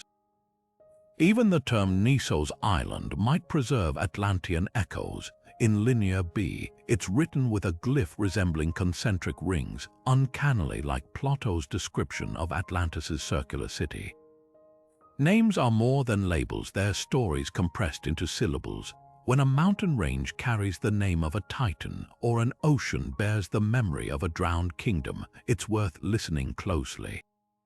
The earth remembers even when we forget, and the language of Atlantis might not be lost at all, just folded into the geography we walk every day, waiting for someone to read the map aloud. Homer's Odyssey and Plato's Critias might seem worlds apart, one a rollicking epic of monsters and misadventure, the other a philosophical treatise on a lost utopia. But hold them side by side and something remarkable emerges, a shared vocabulary, a web of words and themes that suggest these two visions of fantastical lands might be drawing from the same ancient well. Take Scheria, the Phaeacians' island in the Odyssey.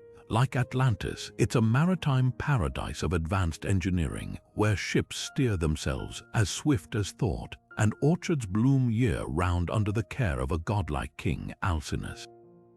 Both lands boast harbors wide enough to shelter all fleets, both worship Poseidon as their patron, and both meet catastrophic ends, Scheria sunk by the god's wrath after aiding Odysseus, Atlantis swallowed by the sea for its hubris.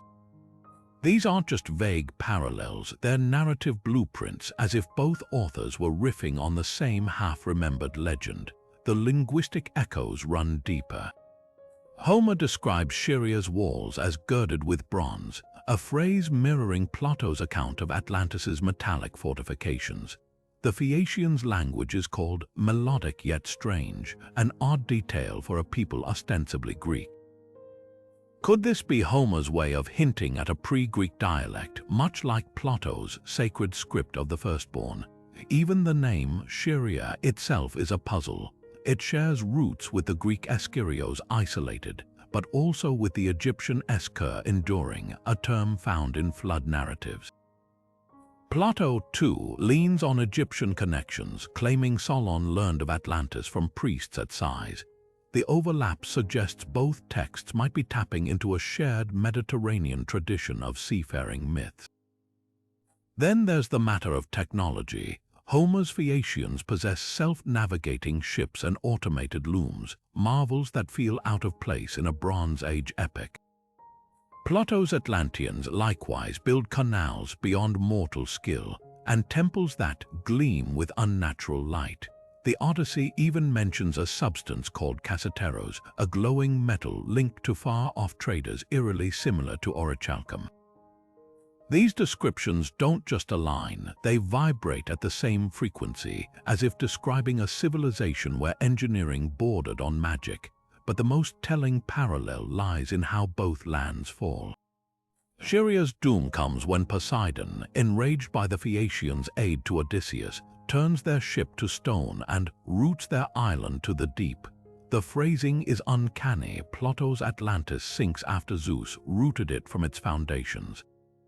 Both verbs, rhizomai in Greek, imply not just destruction but an erasure so total, it's as if the land was plucked from the earth. This isn't generic flood imagery, it's a specialized term reserved for divine retribution against maritime powers. So why does this matter? Because if two of antiquity's greatest minds, separated by centuries, independently wove these motifs into their work, it points to something older than either text, a shared cultural memory of a maritime kingdom undone by its own ambition. Whether Atlantis inspired Scheria or both sprang from a common source, the real treasure isn't in the ruins we've yet to find, but in the words that survived. The Odyssey and Critias aren't just stories, they're linguistic time capsules, their overlapping terms a faint but insistent signal, a frequency tuned to a lost world's wavelength. The oracle at Delphi didn't just predict the future, she spoke in riddles that twisted language itself, leaving kings and peasants alike scrambling to decode her words. But what if those cryptic phrases weren't just divine wordplay? What if they were linguistic relics, fragments of an older tongue woven into Greek prophecy like threads of a forgotten tapestry? Take the famous response given to King Croesus. If you cross the Hollis River, a great empire will fall. At face value, it's a warning, but the word empire, arch in Greek, carried a double meaning, implying both kingdom and beginning. This ambiguity mirrors Plato's description of Atlantean speech as words that breathe like tides, where meanings ebbed and flowed. Could the Pythia's slippery syntax be a deliberate echo of a language built on layers, one where every syllable held multiple truths? Then there's the matter of sound. Plutarch, a priest at Delphi, recorded that the oracle often spoke in glossolalia, a trance-like babbling of unintelligible sounds before delivering clearer verses. Modern linguists note these outbursts included recurring phonemes like ai and thalo, which resemble nothing in classical Greek but bear uncanny similarity to Etruscan ritual chants and Minoan linger as symbols for water and earth. Even the title Pythia may hold clues derived from Python, the serpent Apollo slew, yet phonetically close to the Egyptian Pa-tone house of the sun, a term linked to the very priests who supposedly preserved Atlantis's history. The oracle's chamber itself whispers of deeper roots. Its floor was carved with a meander pattern identical to the labyrinthine designs in Minoan palaces, as if the space itself encoded a forgotten connection. Other prophecies plunge us even deeper into the mystery. The oracle's warning to Athens about wooden walls sparing them from Persia was famously interpreted as ships, but the original Greek xylena taik literally means timbered boundaries. Plato uses that same term in Critias to describe Atlantis's defensive palisades, suggesting a shared nautical lexicon. Even more striking is the Dodona oracle's pronouncement to sailors, "Beware the pillars that speak in fire," a phrase that aligns too neatly with Plato's account of Atlantis's fiery collapse near the Pillars of Hercules.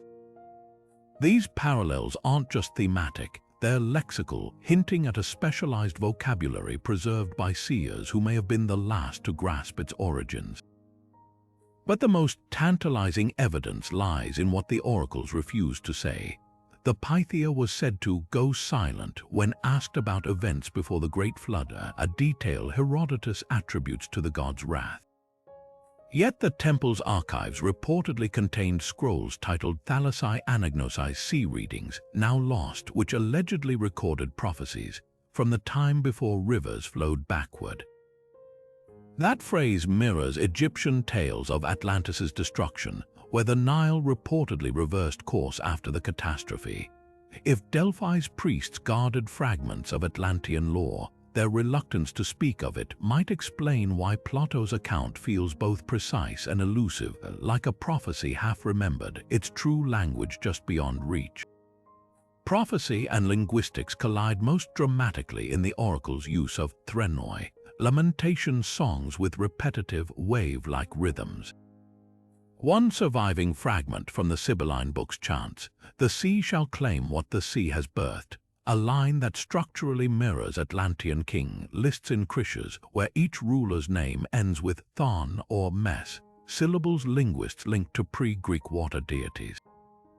These patterns suggest the oracles weren't just channeling gods, they might have been linguistic archaeologists, preserving shards of a drowned civilization's speech in the very cadence of their trances.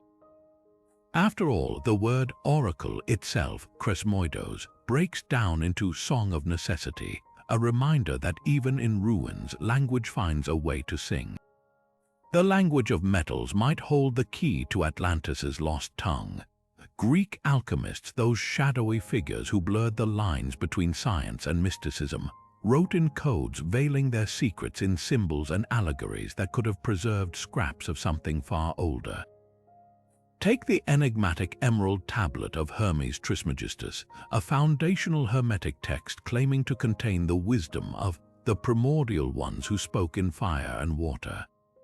Its most famous line, "As above, so below," is often taken as cosmic philosophy, but the original Greek phrasing, anothen kai katothen, mirrors Plato's description of Atlantis's sacred geometry, where canals mirrored celestial patterns. Could this be more than coincidence, or is it a linguistic fossil, a phrase repurposed from an older tradition that understood the unity of heaven and earth as tangible engineering. Delve into Zosimos of Panopolis, a 3rd century alchemist who described visions of metal men speaking in a tongue of liquid light.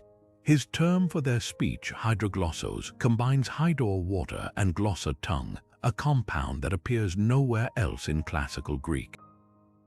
Yet it uncannily echoes the melodic yet strange language Homer attributed to the Phaeacians, those possible Atlantean stand-ins. Even more telling, Zosimos claimed these beings hailed from a sunken workshop where they forged Zizion, a metal that healed itself when broken. That's a dead ringer for Plato's orichalcum, said to gleam anew when polished. The parallels pile up too high to dismiss as fantasy. Then there's the Chrysopoeia of Cleopatra, an alchemical manuscript filled with serpentine symbols swallowing their own tails, the Ouroboros. While the image is universal, the Greek annotations here are peculiar. One margin note describes the serpent as the alphabet of the first forge, its coils containing 7 lost letters. Intriguingly, Linear A, the undeciphered script of the Minoans, has 7 recurring symbols unmatched in later Greek. Might those lost letters be Atlantean glyphs, preserved not on clay but in the allegories of alchemists? The text further claims these letters could unlock the speech of stones, a phrase that resonates with Plato's account of Atlantis's orichalcum pillars uttering judgments. The Hermetica compounds the mystery. These Egyptian Greek texts speak of logos entheritos, words inscribed within matter. One passage instructs adepts to read the silver veins of the earth as one reads scrolls, suggesting a literal belief that metals retained ancient knowledge. The term entheritos is baffling. It's not standard Greek but seems cobbled from en within and thyra door, as if implying language hidden behind a material veil. This aligns eerily with Atlantis's alleged sacred script, said to be carved into metal rather than parchment. Even the Hermetic axiom, know thyself, noth eisuten, takes on new dimensions when you consider that Plato's Critias describes Atlanteans as masters of self-perfection before their fall. Could the Delphic maxim, often attributed to Greek wisdom, actually be an Atlantean mantra repurposed by later mystics? Color symbolism adds another layer. Byzantine alchemists referred to gold as the tears of the sun, but the original Greek term dacrya heliou appears first in the Leiden papyrus, where it's paired with a recipe for sea gold thalassian chrysos. This sea gold was said to be forged in watery furnaces, a process mirroring Plato's claim that orichalcum was mined from Atlantis's volcanic springs. The papyrus even warns that improper handling would cause the metal to weep, releasing a vapor that speaks in dreams. Such vivid personification feels less like metaphor and more like a garbled memory of Atlantean metallurgy, where language and material science intertwined. The alchemical treatise is Physica Kai Mystica, attributed to Pseudo-Democritus, describes a substance called hydrogyros, literally water silver, our modern mercury. But the text insists this isn't ordinary quicksilver. It's a living metal that remembers its origins in the Great Flood. The author claims it can decode the speech of drowned cities when mixed with moonstone and the blood of owls. While this sounds like pure mysticism, consider Plato's timeline. Atlantis fell 9,000 years before Solon's era, placing its collapse squarely in the Younger Dryas period, when rising sea levels drowned coastlines globally. Could hydrogyros be a distorted reference to mercury's use in ancient gold refining, a technique that might have been pioneered by Atlanteans and later mythologized? Perhaps the most striking evidence lies in the Book of Enoch, a text bridging Hebrew and Hellenic traditions. It describes fallen angels teaching humanity the secrets of metals and the names of the winds. The Greek version uses onomata names and anemoi, winds, in a peculiar construct, ta onomata ton anemon ektes thalats, the names of the winds from the sea.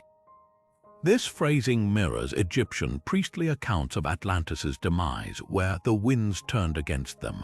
More compellingly, Enoch lists these names, Boreas, Notos, etc., as loanwords from the tongue of the Watchers, being said to reside beyond the pillars. That's a hair's breadth from Plato's Atlantis, situated past the Pillars of Hercules, and destroyed by divine wrath. Alchemy wasn't just proto-chemistry. It was a linguistic battleground where terms from Egypt, Mesopotamia, and forgotten maritime cultures collided.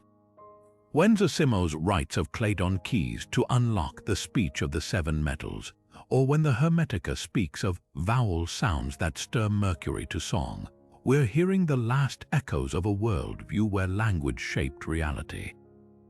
If Atlantis's heirs survived as priestly castes or seafarers, their knowledge wouldn't have vanished, it would have been encrypted, folded into the jargon of later mystics who barely understood its origins. The alchemist's crucible wasn't just transforming lead into gold, it was distilling fragments of a lost civilization's tongue, drop by precious drop, into the alembics of history. Modern technology is peeling back layers of history in ways ancient scribes could never have imagined.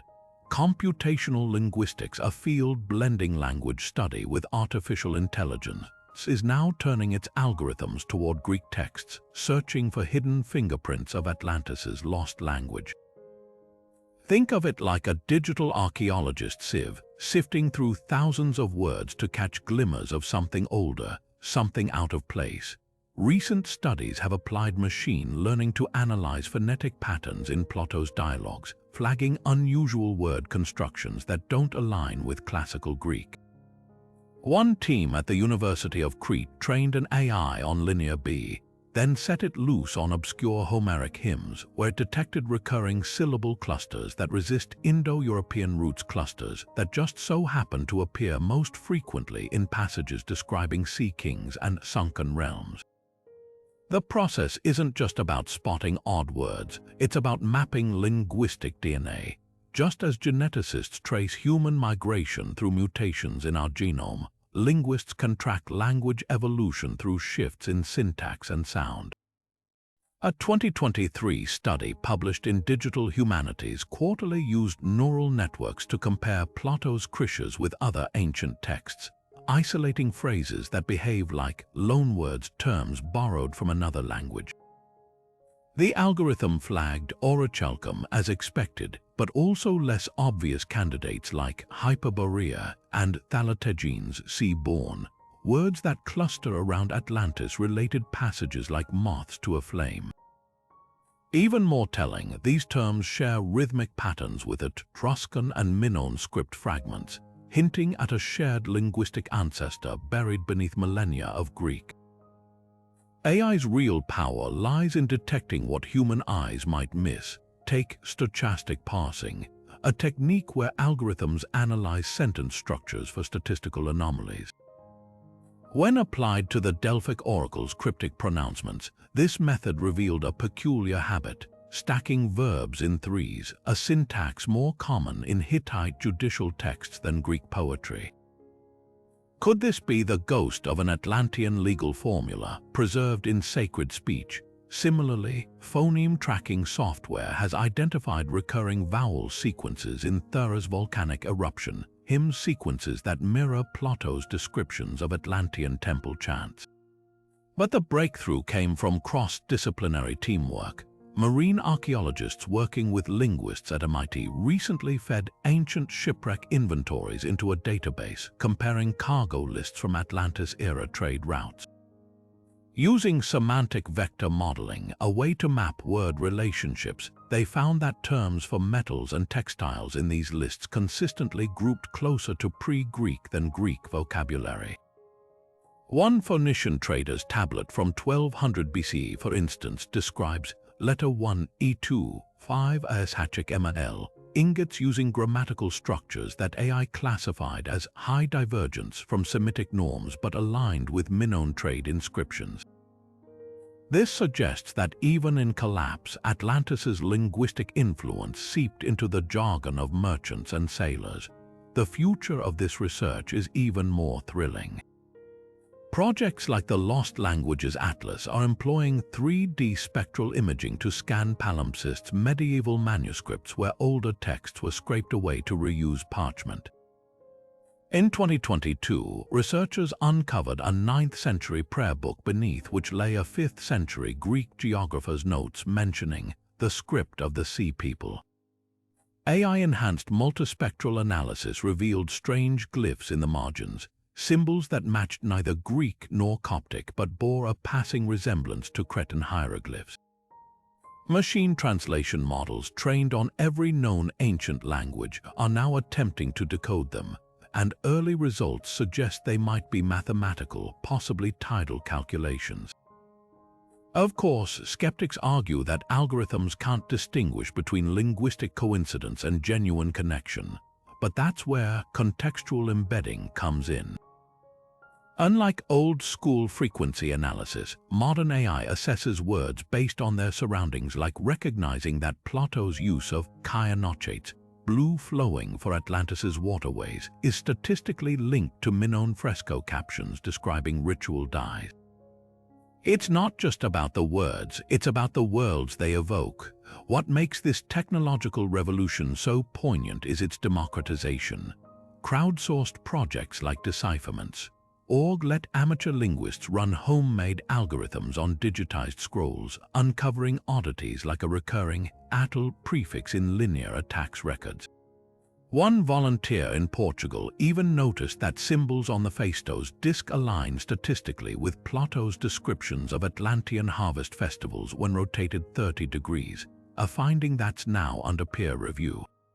The tools are no longer locked in ivory towers. They're in the hands of anyone with curiosity and a laptop. We're standing at the edge of a new era where code and clay tablets converse across centuries. Every time an AI flags an irregular verb or an unusual glyph, it's not just correcting a database, it's potentially hearing the faintest echo of a civilization that the sea couldn't silence. The language of Atlantis may not be lost after all. It's just been waiting for the right key to turn the lock. For all the tantalizing connections between Atlantis and ancient Greek texts, the academic world remains sharply divided. Mainstream linguists often dismiss the Atlantean language hypothesis as fringe speculation, pointing to glaring gaps in evidence and methodology. One major critique centers on Plato himself, the only primary source for Atlantis's existence. Scholars like historian Richard Ellis argue that Plato's dialogues were philosophical allegories, not historical records. The story of Atlantis appears in Critias alongside fantastical elements like gods dividing the earth and golden statues coming to life. If these are accepted as myth, why single out Atlantis as factual, without corroborating texts or archaeological proof? The entire theory rests on interpreting metaphors literally, a classic case of confirmation bias. Then there's the linguistic cherry-picking problem. Proponents of the Atlantean substrate theory often isolate unusual Greek words while ignoring broader context. Take orichalcum. While its etymology is obscure, linguist Gloria Farley notes that most hapax legomena words appearing once in ancient texts are creative coinages, not loanwords. Homer invented dozens of compound terms for poetic effect. Why wouldn't Plato do the same? Even the much-debated enthos place names have simpler explanations. Comparative philology traces them to Anatolian languages like Luwian, not some hypothetical maritime superculture. The prefix atl might resemble Nahuatl, but languages evolve randomly. Surface similarities don't prove shared origins. Dating poses another hurdle. Plato claims Atlantis fell 9,000 years before Solon's era, around 9,600 BCE. Yet human civilization as we know it barely existed then. The earliest proto-writing systems emerged 6,000 years later. If Atlanteans had a complex language, why does no trace appear in Neolithic artifacts? Archaeologist Flint Dibble highlights this inconsistency. You can't have a Bronze Age metropolis in the Stone Age without rewriting human history. even if Atlantis was inspired by Thera's eruption 1600 BC, Linger still predates Plato by a millennium with no evidence linking it to a lost continent. The translation of myth into history also raises red flags. Folklorist Adrian Mayer compares the Atlantean language theory to Victorian attempts to map Homer's Odyssey onto real geography, a practice now seen as misguided literalism. Myths synthesize collective memories, not documentary facts. When Egyptian priests told Solon of a sunken civilization, they might have been referencing the Sea People's raids or the collapse of the Minoans, filtered through generations of embellishment. The leap from these events to a full-fledged lost language requires assumptions that make most historians balk. Perhaps the most damning criticism comes from script analysis. While Linger remains undeciphered, its symbols overwhelmingly track mundane inventories: grain, livestock, textiles, not the lofty metaphysics Atlantis supposedly mastered. Archaeologist Louise Hitchcock points out, sacred scripts don't label wine jars. Even if Minoan culture inspired Atlantis, there's zero evidence they're writing encoded esoteric knowledge. The few surviving examples show administrative records, not philosophical treatises. That's not to say the skeptics lack nuance. Some concede that Greek may harbor loanwords from pre-Indo-European languages, possibly linked to the Cycladic or Minoan cultures. But invoking Atlantis as their source, linguist Roger Woodward argues, is like blaming aliens for the pyramids. It's more romantic than rigorous. The real pre-Greek substrate likely belonged to ordinary prehistoric societies, their names and tools absorbed by later Greeks, not the relics of a high-tech utopia. Yet even the staunchest critics admit one uncomfortable truth: the Mediterranean's linguistic past is far messier than textbooks suggest. For every linear B, there's a Phaistos disk, an artifact that defies classification. The debate over Atlantis's language ultimately reflects our struggle to reconcile the gaps in history. Some see these voids as invitations to wonder, others as warnings against filling them with fantasy. The line between bold hypothesis and wishful thinking, it seems, is as fluid as the sea that supposedly swallowed Atlantis whole. The idea that Greek texts might secretly harbor the lost language of Atlantis is either a groundbreaking revelation or an elaborate case of seeing patterns where none exist, depending on who you ask. To weigh this theory fairly, we need to step back and examine both sides with clear eyes. Start with the sheer volume of coincidences. When multiple Greek sources, from Plato's precise geometry to Homer's wandering Odysseus, describe advanced seafaring cultures with uncanny similarities, it's hard to dismiss it all as imaginative fiction. The recurring motifs of self-navigating ships, circular cities, and metals that gleam unnaturally don't just overlap. They form a constellation of details that feel borrowed, not invented.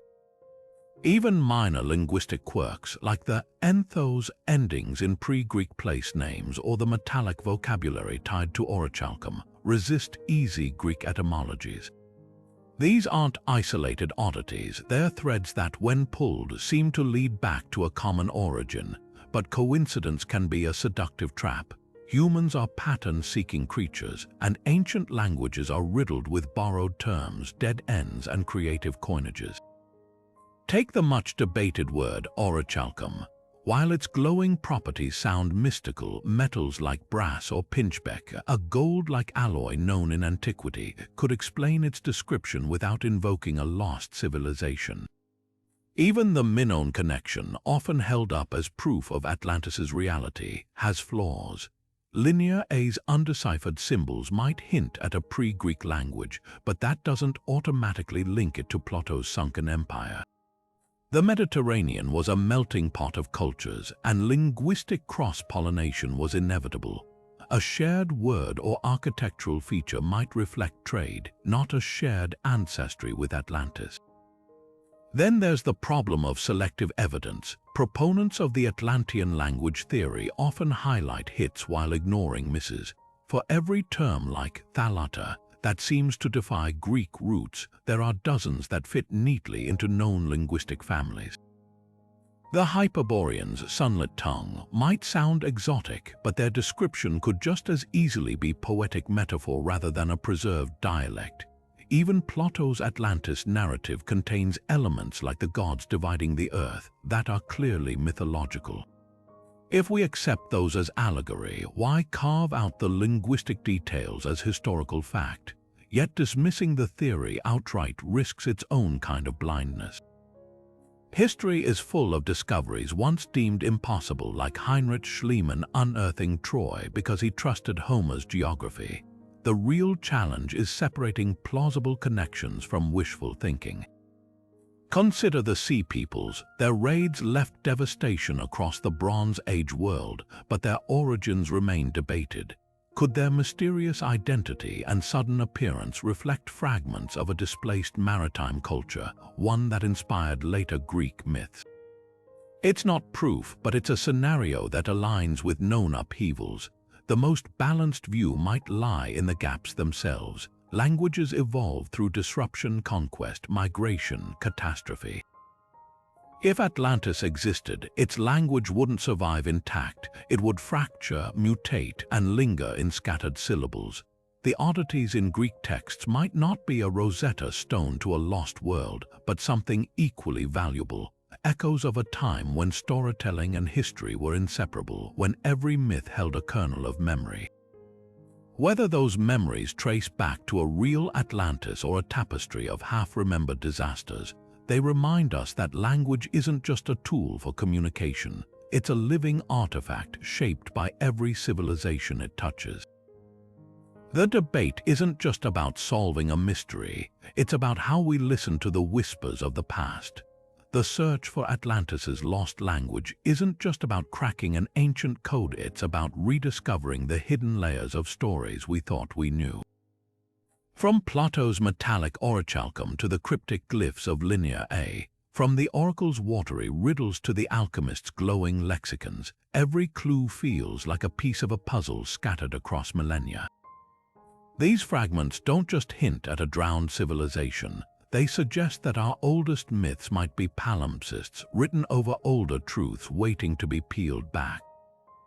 The Greeks didn't just invent Atlantis, they might have been its unwitting archivists, preserving whispers of its language in the very words they used to describe gods, floods, and forgotten kings.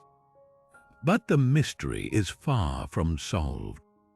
Why do so many pre-Greek words resist translation, clinging to their secrets like barnacles on a shipwreck? How did a single story told by one philosopher embed itself so deeply in our collective imagination unless it tapped into something real? And if Atlantis's language lingers in Greek texts, what else might be hiding in plain sight? Names of places, titles of gods, even nursery rhymes carrying echoes of a world swallowed by the sea. The answers are as elusive as the island itself, yet the hunt reshapes how we listen to the past. Every myth becomes a potential cipher, every odd turn of phrase a clue. So here's the challenge: read the Odyssey again, but this time listen for the Phaeacians' melodic yet strange tongue. Flip through Hesiod's Theogony and wonder why the Titans' names sound nothing like Greek. Stare at the twisting symbols on the Phaistos disc and ask, what if these aren't just marks, but a language waiting to speak? The Mediterranean shores are littered with linguistic driftwood, and you don't need a degree in archaeology to spot it. You just need curiosity. This isn't where the story ends, it's where yours begins. Grab a translation of Plato, a dictionary of ancient Greek roots, or even just a map of the Aegean and start connecting dots. Who knows, the next clue might be tucked in a half-forgotten hymn, a sailor's chant, or the odd name of a coastal town. The ocean kept Atlantis's secrets, but language has a way of washing things ashore. So tell me, what hidden words might you find? Drop your theories below, and let's keep the conversation flowing. After all, the best discoveries are made when we listen together.